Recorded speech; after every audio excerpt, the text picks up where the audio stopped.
Well, Emily Deem is live in Manitowoc this morning with some hunters who've already bagged their bucks. And Em, you seeing any deer yet? We actually did have one person bring their deer up and get it registered. That's where we're at this morning, Ange. A registration station. We're at the Mobile 310 Mart out here in Manitowoc. The reason why you register your deer is so the DNR can monitor the deer population. It's a great thing to do, especially out here in Wisconsin. Jeff Pritzel is here with me this morning. And Jeff, this spot is a pretty busy spot. But what we want to show really quick are numbers from last year. So tell me about what we saw last year. Sure.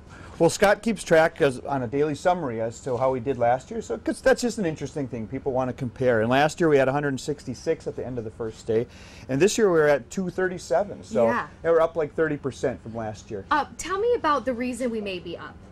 Well, it's a combination of, one of the things is we had a really mild winter last year, so productivity was really good, but we've had a kind of conservative antlerless harvest the last few years, and that allows the population to grow as well.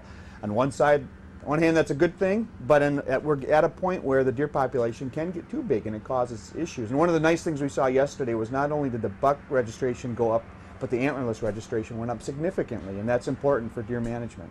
Well, here are the slips of everybody that registered their deer yesterday, but let's say someone's coming in, you know, we did see someone already earlier this morning, a deer that was shot yesterday. What process are they going to go through to register that deer? Sure. Well, they're going to share all the details of their hunt with us by telling us the day they killed it, if it was a buck, if it was an antlerless deer, the location, and then they also get to give us an experience of how many hours did they hunt, how many deer did they see, and this all gets entered into a database that gives us a picture across the state of how the deer population is doing. And they just have to bring in their tag, right? Is pretty much what you need for whoever is going to register something that that's deer. got their customer ID number on. That's how we track everyone, and it all goes into the database. And then on opening weekend, I'm here because we age the deer that come through, and so across the state we'll age about 20,000 animals just between yesterday and today. And you said in Wisconsin it's a really great thing that the DNR does for the deer, right? It's an awesome thing that you do. Well, yeah, we've got a system that exceeds, you know, most states in the country in terms of, and it's really the hunters that are doing the work. They're bringing the deer to us so that we can get this accurate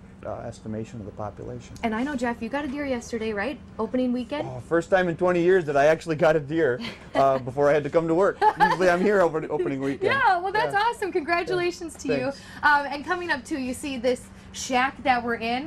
Yeah, this is awesome because it's their own little deer camp out here. So we're going to have more for you coming up. And I know they're going to be cooking up breakfast, and they're going to be cooking up bear sausage. So it's not only about the deer out here, it's about the bear too. We'll have more coming up. All right, thanks so much, Emily.